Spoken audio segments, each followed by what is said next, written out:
Привет, народ! МК-11 уже почти исполнилось 4 года, 2 из которых игра не обновляется. Казалось бы, за это время игроки, которые увлечены этой франшизой, должны освоить всех персонажей в ростере, изучить любой матчап и так далее. Но по факту, для большинства игроков, ростер все еще выглядит примерно так. Те, кто увлекается игрой серьезнее, видят в ней уже больше бойцов, но опять же игроки часто обращают внимание на топ-тиров, на самых сильных персонажей, и пытаются освоить именно их. Даже несмотря на то, что тир-листы, как правило, составляют про-игроки, которые знают игру от и до. И вот когда, например, Sonic Fox говорит, что Цетриан самый сильный персонаж в игре, многие игроки среднего уровня и ниже бегут ее рассматривать как потенциального мейна, в надежде на то, что сам персонаж вытащит их на новый уровень, как игроков. В итоге мы заходим в лиги и встречаем Цетриан, которая просто стоит в углу и засирает тебя. Конечно, Цетриан сильный, возможно, сильнейший персонаж, но не в любых руках. И это касается всех остальных, потому что своего мейна нужно подбирать индивидуально. Все же знают, что в МК-11 Сабзиро получился очень крутым, опасным бойцом, и многие хорошо играют им. Других он раздражает со своими топориками и моментальным подкатом. И вот на личном примере могу сказать, бывает во время тренировок насмотрюсь турниров по МК, посмотрю на Дизартеда и думаю, все, сейчас приду домой, запущу консоль, и через 2 часа не то чтобы научусь играть Сабзиро, я нахер сам стану Сабзиро. А нет, сколько бы ни пытался, но постоянно ловлю себя на мысли, что мне не нравится им играть. Бывает, что персонаж просто не твой.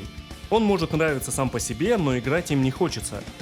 Я пришел к выводу, что все присущее игре за Сабзиро мне просто не подходит. А ведь в игре больше 30 персонажей, но большинство смотрит либо на топ-тиров, либо на условных цветных ниндзя, которые нравятся почти всем.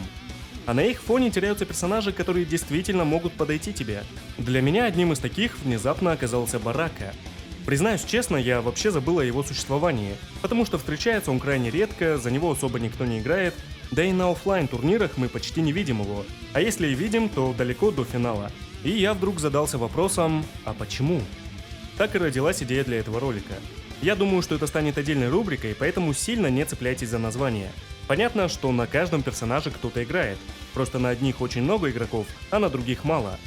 Давайте разбираться, почему так, почему немногие хотят играть Баракой.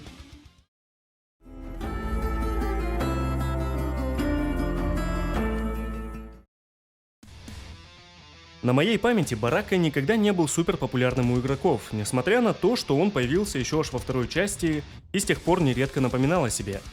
В МК-11 ситуация особо не изменилась. Барака есть, но персонаж не особо популярен. А на про-сцене, я бы сказал, совсем не популярен, хотя есть исключения. Можно глянуть в любой тир-лист и увидеть, что Барака находится где-то в серединке, и то как-то не уверенно. И несмотря на то, что в последнее время сам играю Баракой, я согласен с такой позицией. Давайте сначала поговорим о минусах персонажа. Почему так? Барака совсем не универсальный, и у него есть заведомо проигрышные матчапы. Все, конечно, зависит от игроков, как и всегда, но играть Баракой, например, против Цетриан, Скарлет, Джейд и Робокопа, то есть персонажей со множеством опций зонинга, очень сложно.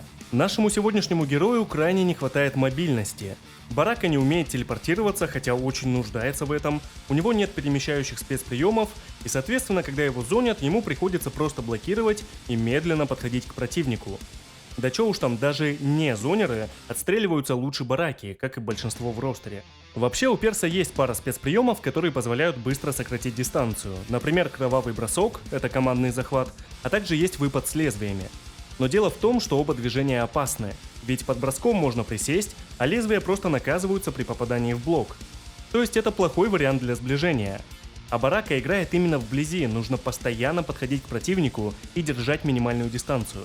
Но вблизи тоже есть проблемы. У Бараки плохие поки, а как известно, если ты плохо тыкаешь, значит ты не побеждаешь в Mortal Kombat 11.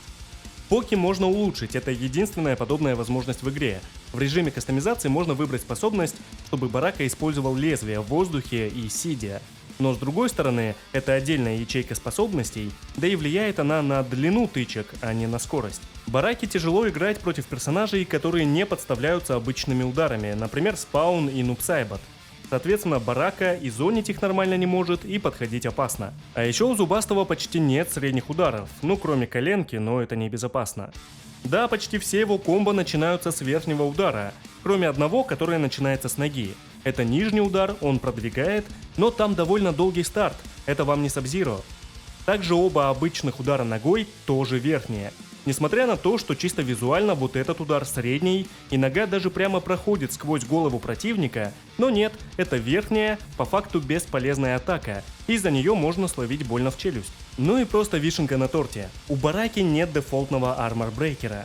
То есть, когда противник делает изворот, Барака может пробить его только вот этим рывком с лезвиями. Это выводит на Crash and Blow и наносит много урона, но просто вдумайтесь. В игре у большинства персонажей армор-брейкеры — это базовые удары либо спецприемы, которые не зависят от кастомизации, они есть по умолчанию в любой вариации. Но не в случае Бараки. Он такой не единственный персонаж, но все же это минус. И вот Барака — недостаточно мобильный персонаж, без средних ударов, не способный нормально зонить, но и не лучший на близкой дистанции. Как же им играть? На самом деле очень легко. Я бы даже советовал именно Бараку брать новичкам, когда вот игра только вышла. Смотрите, почти в каждом его спецприеме есть Crash and Blow. Кровавый бросок выдает КБ за перекат, ножки кебаб, что за название, блин. Если противник встал, распотрошение, когда в серии достаточно ударов, выпад лезвиями за попытку изворота. При этом КБ есть в серии 1-2-2, которая заканчивается оверхедом, ну и на бросках. А еще оно срабатывает, когда Барака наказывает противника серией вперед 4-4. Вот этот выпад ногой, которым, как правило, игроки на Бараке и наказывают соперника. После этого можно еще покомбить или добавить кровавый бросок, например. Огромный плюс Бараки в том, что он способен нанести серьезный урон, при этом не нужно прикладывать каких-то невероятных усилий. Гляньте на Синдел. Чтобы выполнить оптимальное комбо, нужно очень быстро нажать кучу кнопок в воздухе, при этом потратить 2 метра. Или Нубсайба тоже больно бьет, но ему тоже нужно 2 метра для оптимального комбо. С Баракой все гораздо проще. После попадания в хит отменяешь любую серию в распотрошение, запускаешь врага в полет и дальше по обстоятельствам. Если может извернуться, то лучше поймать его лезвиями. Даже если он не станет изворачиваться, то урона все равно будет достаточно. А если у него нет метра защиты на изворот, то максимально простая последовательность. Тычка в воздухе, F4 и дальше как угодно. Еще одно распотрошение, которое даст Crash and Blow, лезвие, чоп-чоп, короче, как душе хочется. И это за 1 метр, так мы еще и двигаем противника. Но важно понимать, что для такого простого в исполнении, но внушительного урона, желательно брать выпад лезвиями и распотрошение. Но последнее занимает 2 ячейки спецприемов, и тут тоже интересный момент. Дело в том, что это единственная лаунч-атака у персонажа. Большинство бойцов по умолчанию имеют в арсенале удары, которые подбрасывают противника, ну либо станет его. А для Бараки это кастомный спецприем, который занимает 2 ячейки.